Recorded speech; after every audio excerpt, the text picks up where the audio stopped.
Nestled in the heart of the United States, Denver, the capital of Colorado. In this affluent residential area of the city, you're going to put the potatoes right back in that pot. Kathy and her sons are preparing to welcome some guests for the first time for a dinner that may not be so pleasant. Their aim? To help guests become more aware of their racism. Hey, Lou. Back up, silly girl. Back up. Come on. Come on in. How are you guys? Come on in.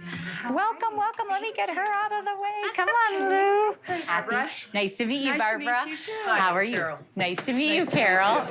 These women, all white, belong to the local petty bourgeoisie. They're psychologists, teachers, and business executives like Margaret, who looks a bit uncomfortable. I'm terrified. Terrified. Why? Because I'm in a group of people I've never met, talking about a very sensitive, potentially volatile topic. I do think every white person in the United States is racist. I'm a racist, and my mother, I think I said it was a racist, wonderful person, wonderful lady. I mean, I think there's no mixing up. You can be a really good person and still be racist. Each of them paid $400 to these two women, the creators of this unique dinner party experience. Saira, of Indian origin, is a democratic political activist. Regina works in real estate. Hello there. Hi. Their dinners are exclusive to women, who are supposedly more open to change than men. Right from the aperitif, Regina pushes them to the limit. I know. I'm missing one person. How many of you white people would change places with me? And why not? Many Americans believe that the system has always favored white people and that racism is therefore a fact of life in the country. Why wouldn't you do that? Because I wouldn't want to be pulled over 30 times a year. Walking in the store, have Yeah. people watching you, walking down the street, have people watching you. What are you doing? Yeah, all the stereotypes, assumptions. You know what's going on. You know you don't want it for you. So why are you okay with it happening to a large percentage of your neighbors? And kids need According to them, many white people are guilty of racism, even unconsciously, including this adoptive mother. So that's why we do this. I have a black son, and I recognize that doesn't make, that doesn't exempt me from racism. So people of color. For half an hour, Saira and Regina challenge the women. Why you're here or what you hope to accomplish. Profile on. Let's get started, and then we can pause. At dinner time, each person is asked to confess an example of a racist act or thought that they have had. That we have what we need. The police had pulled over this car and there were 4 or 5 young black people standing by the car, and I thought, wow, I wonder what they did. For her, merely suspecting black people of having committed a crime is a fault. Margaret doesn't seem to understand much about it. Surrounding how I need to think. Margaret, Margaret, you didn't say yours. What? Your racist thing that you've done. Thought about or I done. don't know. You have something inside of you that's not quite that's racist.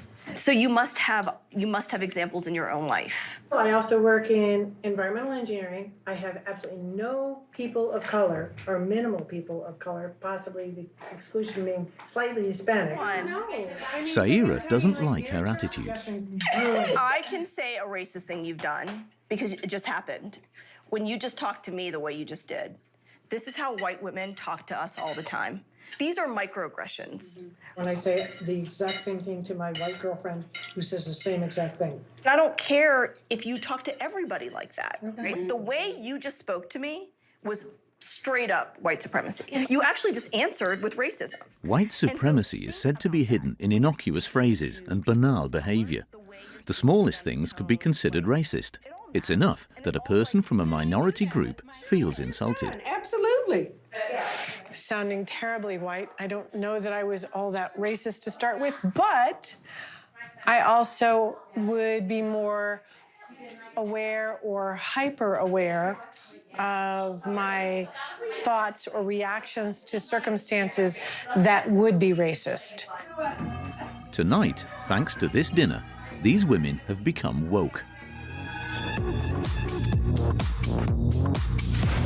To be woke is to be aware of the discrimination suffered by minorities. This terminology originated in universities and became popular after the death of George Floyd, an African-American man killed by a white police officer. Mama!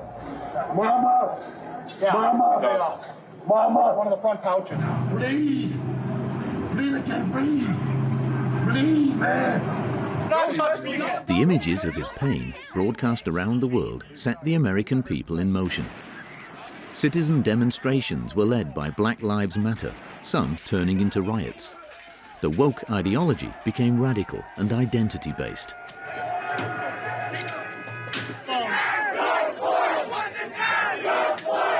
You don't care about my life, you're saying that black lives don't matter, then like, your life doesn't matter.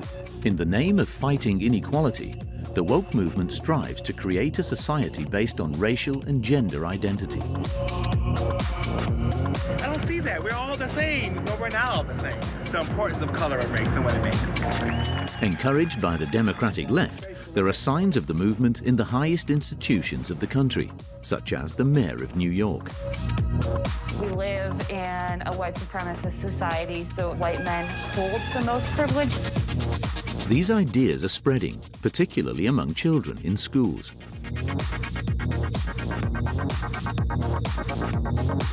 You gonna deliberately teach kids this white kid right here got it better than you because he's white?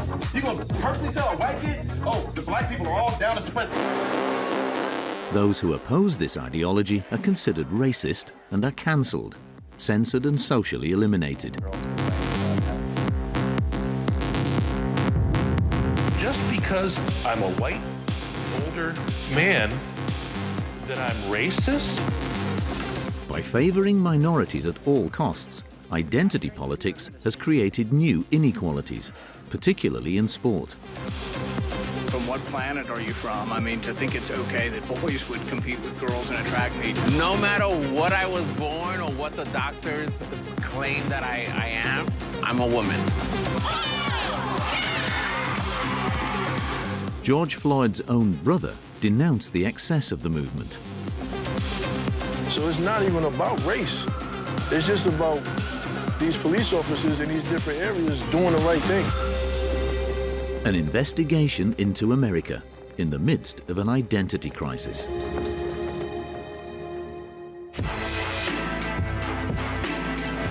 New York, one of the most cosmopolitan cities in the world, with over 800 languages spoken. Politically, it has been left-wing and democratic for almost a century. Woke ideology has almost become a religion in the town hall, especially in the Human Rights Commission, which counters racism.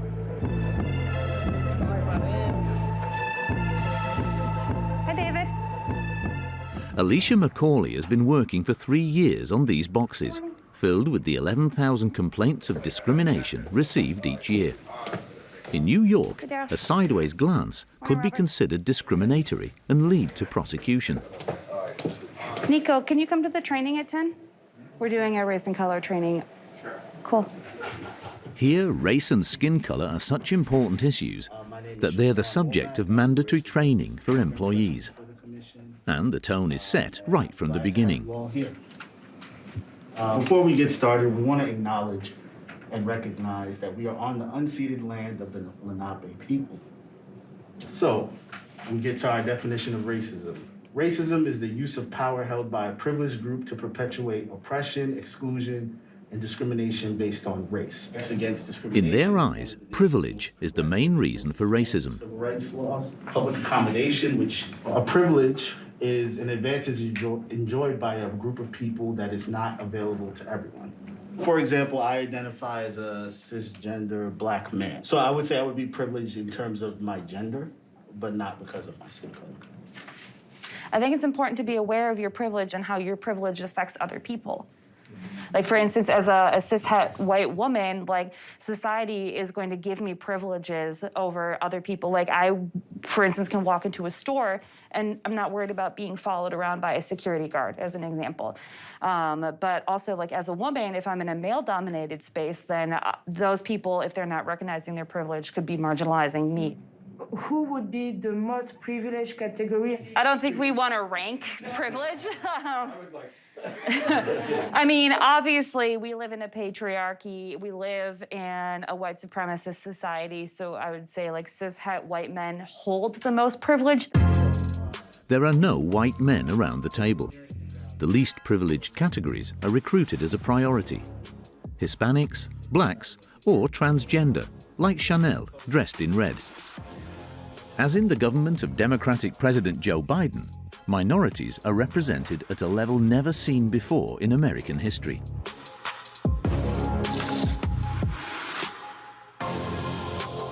With, for example, Kamala Harris, the first mixed-race woman vice president, or Pete Buttigieg, openly gay. In the commission, some 40 lawyers, such as Catherine Greenberg, prosecute individuals, institutions, or companies suspected of discriminatory practices. Discrimination can include treating somebody less well, which means a whole plethora of things. It can mean just one discriminatory comment. It can mean shunning or refusing to look at a person in a workplace or in a store. This is called a microaggression,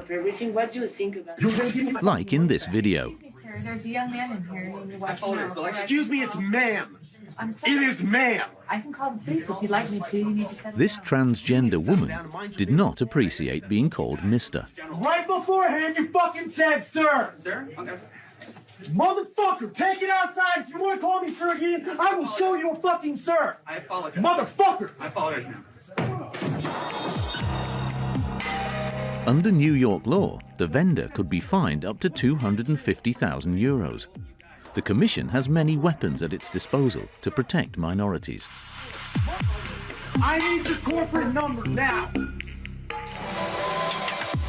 One case was made against Prada, the famous luxury brand. There was no complaint. Catherine Greenberg took it upon herself to open an investigation after the sale of a monkey figurine. When that image was brought to our attention here as an agency, there was a general reaction of shock. Do you have the images? I don't know that I want to show an image like that, to be honest. It hurts the people who see it, and I don't want to be the decider in showing that image to the people who might view your film.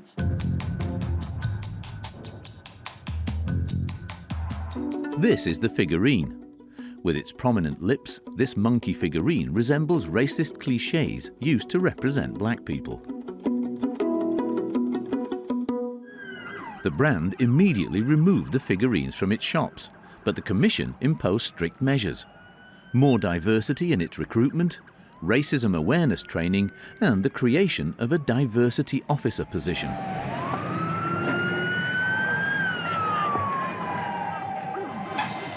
Hey,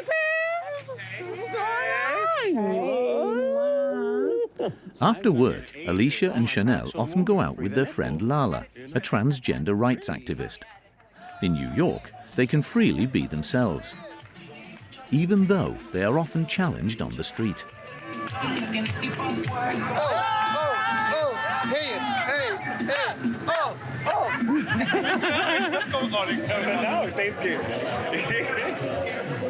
Yes, What happened, baby? I said I got a training A rather nice show of attention, but one that Chanel saw as a microaggression. It could be okay, but it can also be shady. Cause it's like you're outing me out without my permission. It was a little offensive.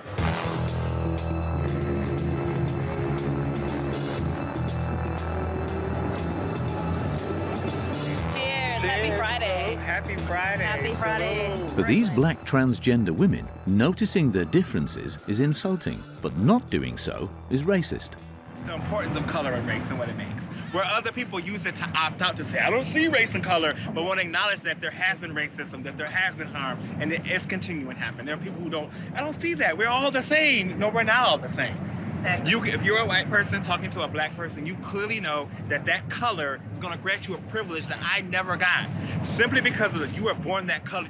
But my ancestors have created a system that continues to benefit me over other people. I continue to reap the privileges of a racist society. So I am responsible Because of for the what privilege, my ancestors yes. have done. I am responsible for dismantling that system. And if I'm not actively working to take it apart, then I'm helping it.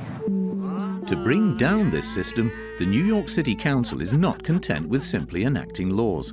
It's now targeting young people and spreading woke ideas in many schools.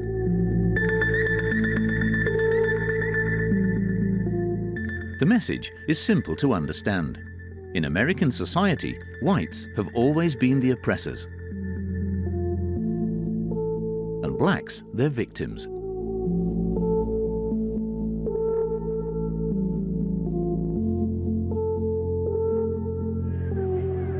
That's what students at Grace Church, one of the most expensive religious schools in Manhattan, are learning.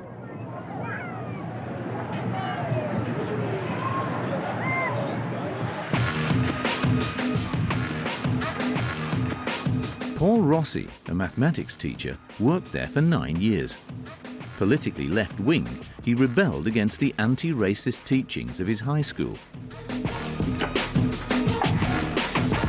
I began to see race take over the mindset of the students to a degree that they were explaining everything through the lens of race. They were seeing race as the most important part of who they were in society, simply because their ancestors looked like them and they had certain privileges. If you were a black student, you were led to anticipate that your prospects in life were less than or worse than someone who had privileges. These ideas must be propagated by all teachers in all subjects. In 2019, school curricula was even changed to make children aware of their differences from an early age.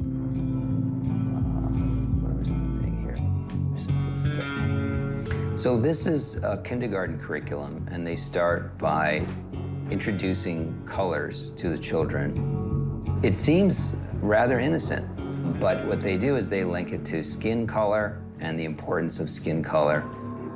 The reason for all of this, from the age of 6 months, your child is racist, and we have to do something about it. And this continues through primary school into secondary school.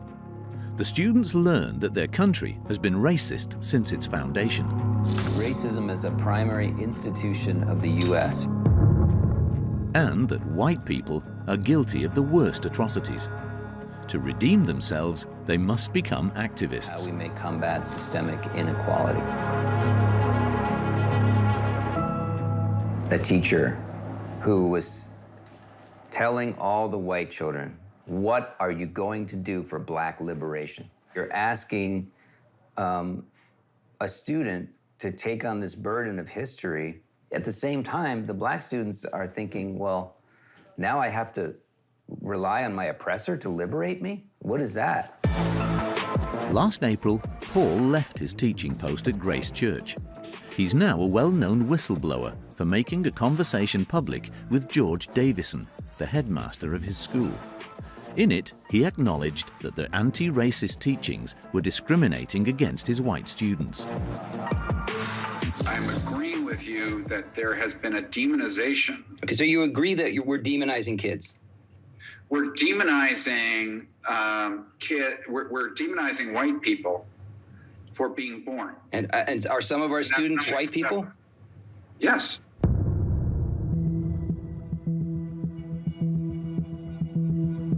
One student in the second grade was traumatized by 2 years of discrimination at Grace Church.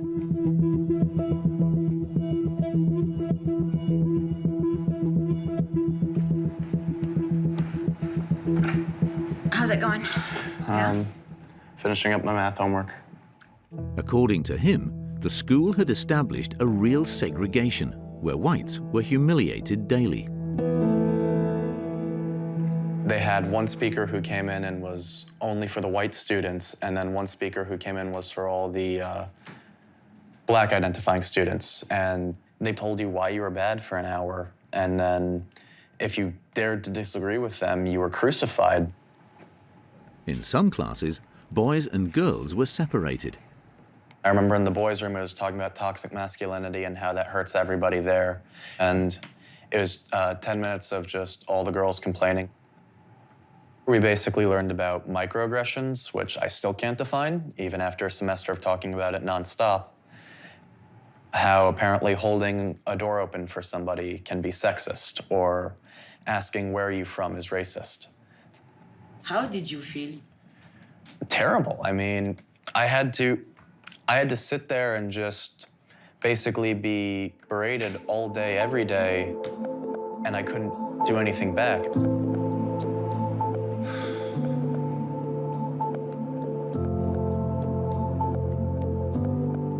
Why you wanted not to be recognized on camera? It would be dangerous. It would be socially dangerous. It would be academically dangerous. There's too much to lose. It's a very intolerant society right now. That's why a lot of parents that are terrified right now, and you know, some parents are afraid to speak up. I've been one of them. But he didn't say anything offensive. You don't have to say anything offensive, you just have to disagree. You just have to not go along with the narrative. This is offensive enough. What? Just white skin. Yeah. These woke teachings sparked controversy, like here in the state of Virginia. In this school board meeting, parents of the students protested. A Republican senator is leading the charge. I am disgusted by your bigotry and your depravity.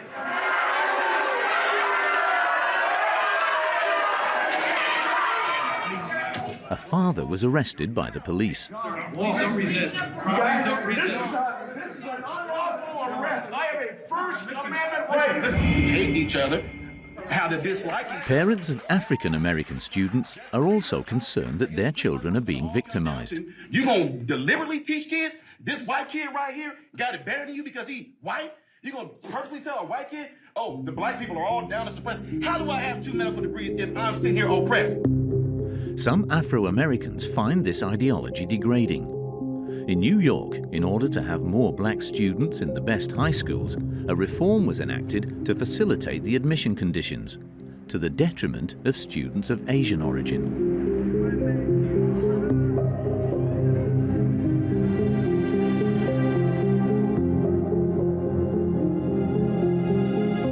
As this Department of Education document shows, the reform would reduce Asian admissions from 50 to 30% and increase black admissions from 3 to 19%.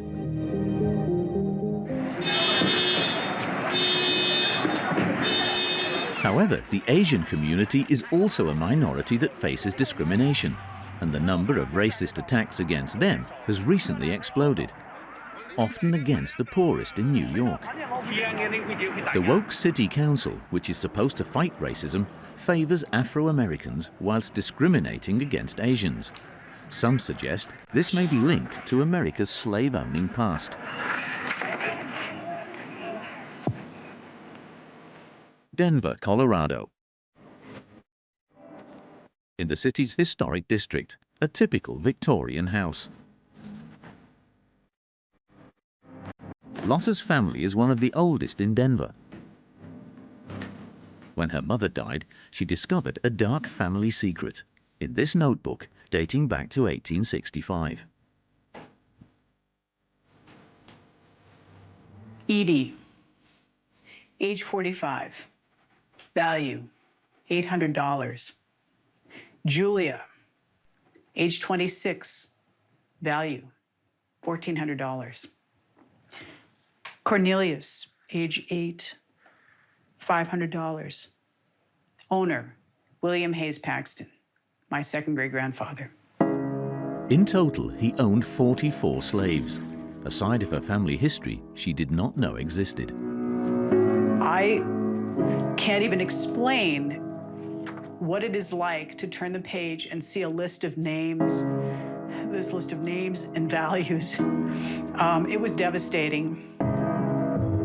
As for her grandmother who raised her, the shock was even greater. She belonged to a white supremacist movement which terrorized and murdered many black people, the Ku Klux Klan.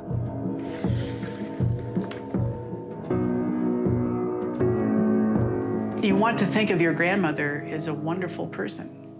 You want to love your grandmother. It's very painful to discover that your family has participated in really what are crimes against humanity. Stricken with guilt, Lotta advocates for financial reparations for black people.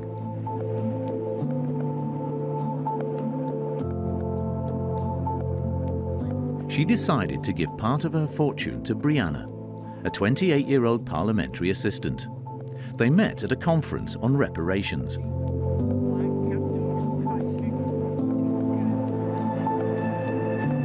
I said, I'll help you. So I committed right then, even though I just met Brianna 2 minutes beforehand, I committed to helping her pay off her student debt. Surely this isn't real, isn't happening. Didn't you think that she's crazy, maybe? Not really. No? It was more of a, great, finally. Give me what is owed kind of thing. From from whether it had been her or anyone else.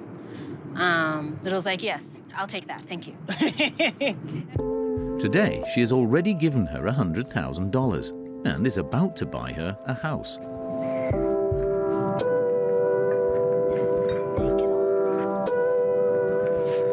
Were you surprised that we've become friends? No. And I say that because growing up, I've always floated between friend groups, but I've always had the knack of befriending the kind of oddball people, or the people that people consider oddball. Thank you. A bill is underway to have the federal state rectify 246 years of slavery and segregation suffered by its black population. The amount would be about $12 trillion, half of the country's public debt.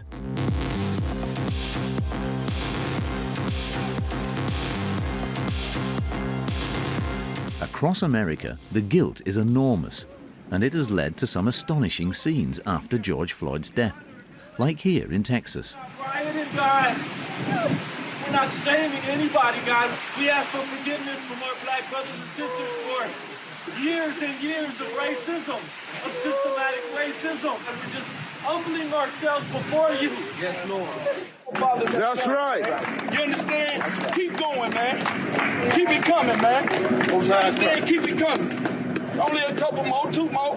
In this footage, this young couple kisses the boots of black supremacists. And what's your name? Skylar and Seth. Oh, man.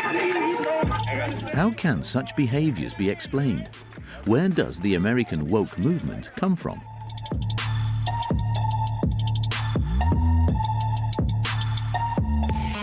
We head to Los Angeles, California, the most progressive state in the country, at the forefront of measures that promote diversity and inclusion of minorities.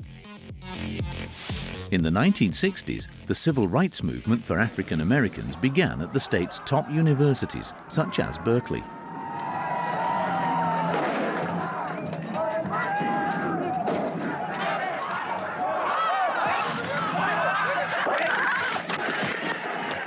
"60 years later, the woke protest also started with students, as at UCLA, the University of California in Los Angeles, where 25 Nobel Prize winners have studied. The students represent the elite and the future of America. But after George Floyd's death in 2020, the students revolted.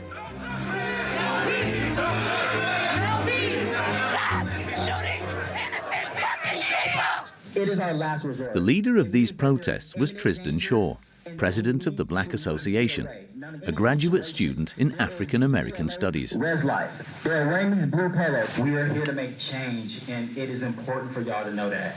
We don't believe in reform, but we do believe in abolition democracy. It's important for us to understand that.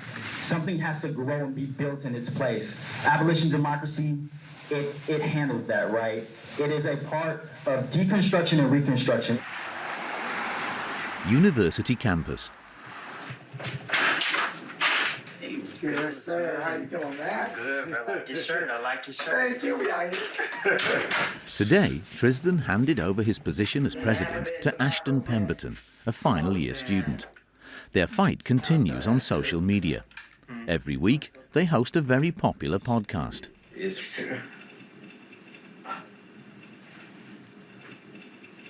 Black. And we like our podcast like we like our women. Black. That was nice. I like that. It was, bro. I just want to ask you a question, Copper Pete. Yeah. What does it mean to be unapologetically black?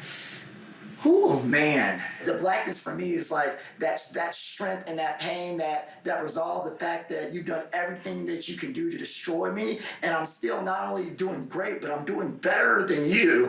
I feel like I knew what it meant to be black because I had also been tailed around stores and accused of stealing and different things like that, right? And I was like, okay, like this is what it means to be black in America more than anything. At their elite university, only 3.5% of the students are African American. That was it, boy! Wow! This low proportion is said to be related to the discrimination they face. There is something so real about being black and having your life on the line all the time. But we will wake up tomorrow and feel that way. Our kids will feel that way. Our families will feel that way. Welcome to the world that a lot of black people live in. And not even welcome to the world, welcome to the fear and paranoia that we walk around with. For these young Afro-Americans, hair is another very sensitive subject. Many of them feel discriminated against because of it from a very young age.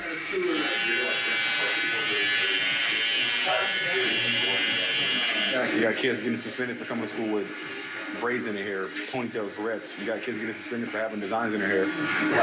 Hair is an important identity and cultural marker, and there's no question of those who are not black appropriating its codes.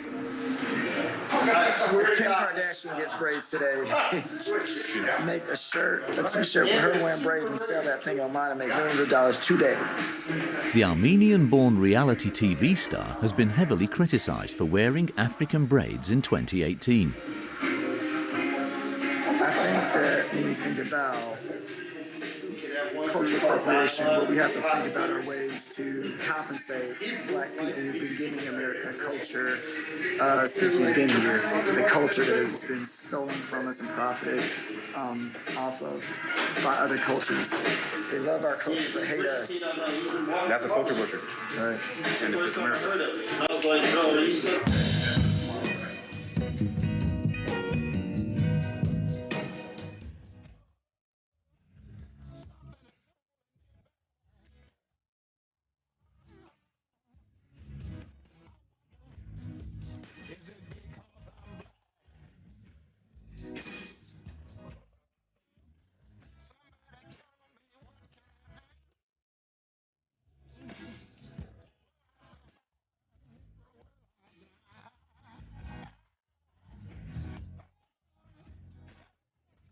A week after the death of George Floyd and the ensuing mobilization, a scandal broke out at UCLA. It started with an economics professor who was accused of being racist. A year and a half later, Gordon Klein still receives death threats and remains under police protection. Just because I'm a white, older man, that I'm racist and that at the extreme, physical harm should come to me? After 40 years of serving, never one complaint in 40 years about anything racial. It all started with an email written by one of his white students. Following the shock of George Floyd's death, he was asked to grade the black students with more compassion and leniency than the other students.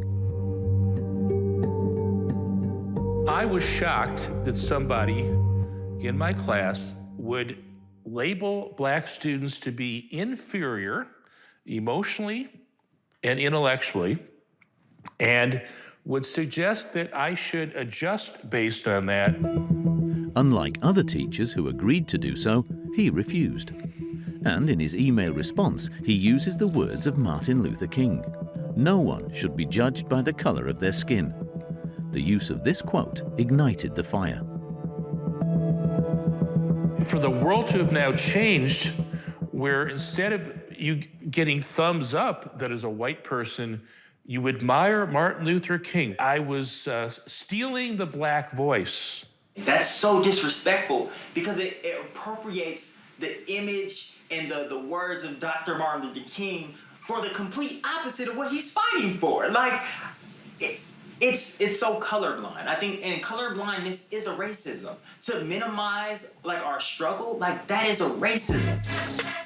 A petition calling for his dismissal soon gathered 25,000 signatures, so the university suspended him and his colleagues turned their backs on him.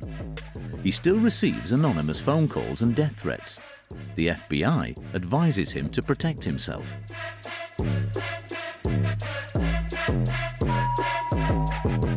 I don't think anyone should threaten anyone's life. But I can understand someone in 2020, right after George Floyd was killed, after Breonna Taylor was killed, after we're saturated with all of these images of Black death, for someone to say, well, I want you to die too. Like, if you think that you don't care about this, then like you don't care about my life. You're saying that Black lives don't matter, then like your life doesn't matter. Today, Gordon remains locked up at home, still unable to return to the campus. He's a broken man who has let himself go. He's developed physical and mental health problems. What he has suffered is the notorious cancel culture.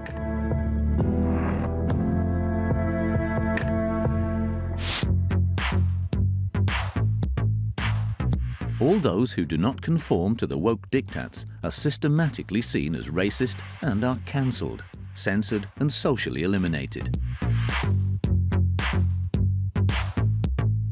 Thank you for that. Even former Democratic President Barack Obama denounces cancel culture. Never compromised, and like if I tweet or hashtag about how you didn't do something right or used the wrong verb, or then I can sit back and feel pretty good about myself because, man, you see how woke I was? I called you out. That's not activism. That's not bringing about change. On one side, the woke left with radical activists from Black Lives Matter. Fuck this shit! Turn this shit up! On the other side, white supremacists who support Donald Trump and march on the Capitol. USA! USA! USA! American society seems more fractured than ever.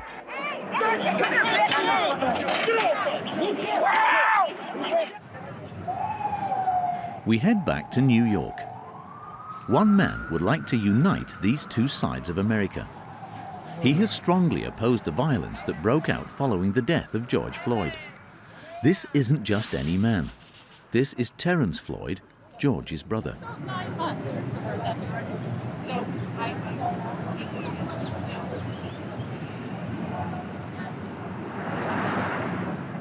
Every race was calling his name. Every race. There wasn't no division there. I'm not about hate. I'm not about division. You know, that's it. We all human, and we need to come together, understand our purpose, and work together. And that's the movement I am. That's my movement. The woke movement got their movement. What's your point of view about the police? My point of view? Mm-hmm. A lot of people are shocked. They're part of the community too. You know, they're not, that's their occupation. Because I have a son that actually came to me and wanted to be a police officer. You know what I'm saying? And I was wondering why he asked me. And he said, well, with everything going on, I don't want you to look at me different. I said, I won't look at you different because I need you to go in there and help me change the narrative. At the foot of his brother's statue, photos of other African Americans killed by the police were placed. Man. And yet still, these are all black and brown men, you know. I mean, don't get me wrong. I was somewhere that he did a funeral for a Caucasian young man, young boy, that got shot by the police. So it's not even about race. It's just about these police officers in these different areas doing the right thing. On the 24th of June, the statue of George Floyd was defaced by a white right-wing activist. The reconciliation that Terrence Floyd strives for seems to be a long way off.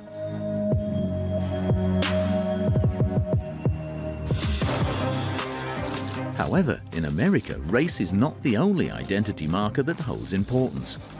The woke also advocate for the inclusion of sexual and gender minorities. Male, female, in between, or a bit of both. Each individual can choose his or her own identity.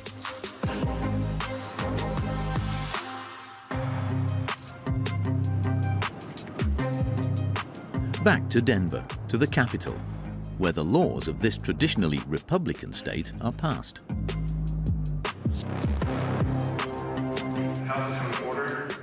In 2017, a historic election took place in America. Morning, Kathy. Good. Can I go first? Is that possible? Yeah. I mean, that should be quick, right? Thank you. A man turned woman, a transgender person, is elected as a member of parliament. The committee will come to order. With your unanimous Brianna consent, Titone, a scientist who used to be a volunteer firefighter, made her transition just 5 years ago. And in your bill, anyone opposed? No. All right, well, the ayes have it. Senate Bill 171 is adopted. Transgender people make up only 0.6% of the American population. So finding herself at the head of her country's government is a strong symbol for her. There would be very few of these people who would be supportive of someone like me. We've always had to hide in the shadows and in the closet. And now I think we see a little bit of hope coming through. And I think that's what really the woke movement really is about. We're tired of taking the back seat. It's time for us to get into the front seat and start driving. So whenever she can, Brianna doesn't hesitate to assume her role as a woke activist. A lot of the schools ask for me to come, and I always tell everybody, hey, I'm available to come. Please ask me to come. Today, she came to support a public college that is implementing her ideas. Hello. It is such an honor to meet you. An honor to meet you too. Thanks very much. The headmaster welcomes her warmly. Your work is making a big difference for our kids and our schools and for people like me. Excellent. As a gay man, very special at Hamilton. The school nurse also claims to be committed to the LGBTQ cause. My son, who's a trans male, is a 9th grader this year. Oh, okay. And when he heard all the stuff we were doing here, he was like, can I come to your school? And so he came all the way down with me. Wow. Schools should be a welcoming place. Exactly. What they are most proud of in their college is rather unexpected. The restrooms they're so much more than a restroom. LGBTQ neutral toilets for students who identify as neither boy nor girl. Lots of positive messages. It's really nice. Because I know, a lot of times, things on the wall of the bathroom are not always good things. And I appreciate this too, menstrual hygiene products. As this tweet from Tampax outlines, it's not just women who get their periods. a rallying message for the woke ideology. And we have to say, well, if you menstruate, you're a woman, you know, you're denying somebody else's existence. Who? Transgender male people. They are born as females and they present themselves as a male person. And if they want to have a baby, they can, if they want to. In the college library, diversity is promoted everywhere. Cool. Well, that's a cool space. The literature is on theme. On display, a woke comic.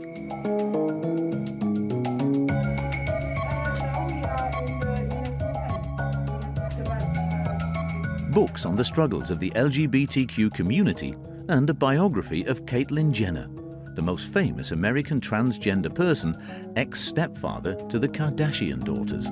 How's it going? Good.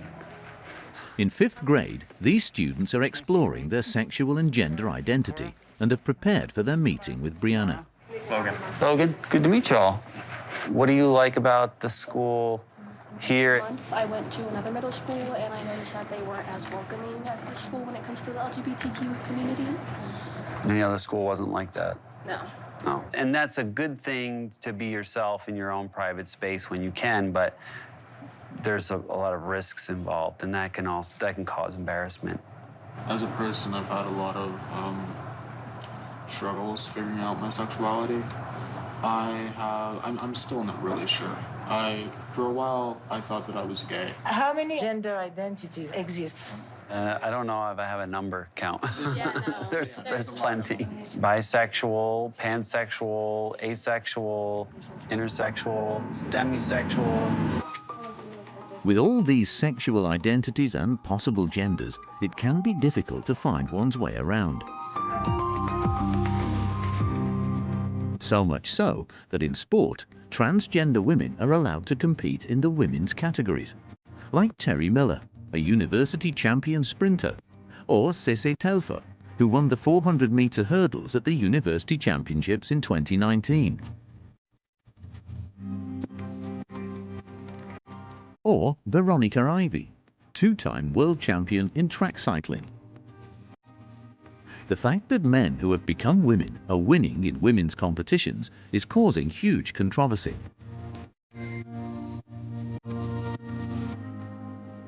As in the US Congress last February, between a Republican senator and a member of the Biden administration.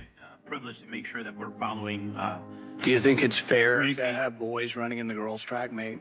And I understand that there are a lot of concerns about that, and I believe schools should offer the opportunity for students to engage in extracurricular activities, even if they're transgender. I think that's their right. And from what planet are you from? I mean, to think it's okay that boys would compete with girls in a track meet, that somehow would be fair. Respectfully, Senator, I think I answered the question.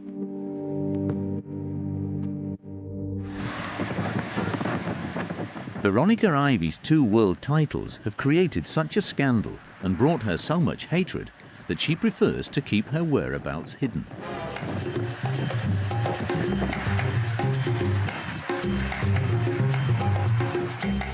She became a woman about 10 years ago. After a major operation, she continues to take daily treatment that reduces her male hormones.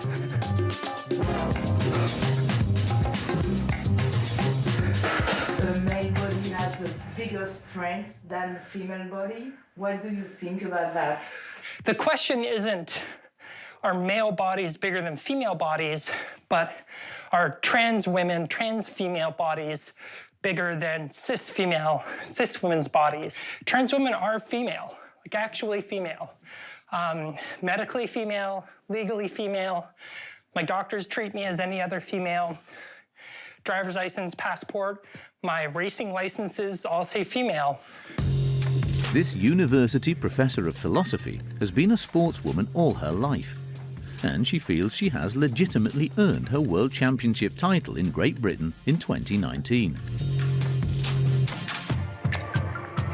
What, it's you? Yep. Right now is the traditional stare down. This is the moment I knew I'd won before we even started, because her reaction to me showed me that she already thought she was gonna lose. Veronica won the gold medal with flying colours and even broke the world speed record in her category at nearly 60 kilometres per hour. And comes through the line to successfully defend the title. And then they're going to hand me a flag right here. I got the trans flag. This title has made her many enemies. You have to learn how to live with being hated. So I have stalkers, I get death threats, I get people saying that I don't belong in sport, but I also get like messages of support, but also people telling me that, wow, I went to the gym for the first time. I bought a bike and started riding because I saw you. So that's what gets me through the hate. She reportedly received 100,000 hateful comments on Twitter, but there is one she's proud of, from Donald Trump Jr., Donald Trump's son. Transgender cyclists who set women's world record wouldn't have qualified for men's championship, but I'm not a man, so why would I have qualified? My honest reaction was to laugh, because I'm quite sure that Donald Trump Jr. is not a feminist who cares about women's sport at all. Veronica is 39 years old, single, and lives with her mother, who has always been on her side.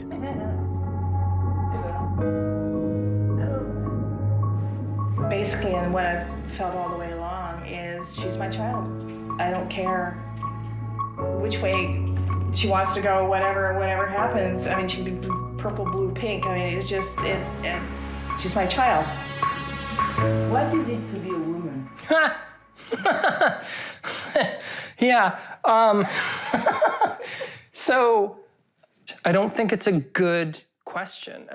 Because I think people want it to be objective and clear, and there to be clear criteria, and I think that's impossible.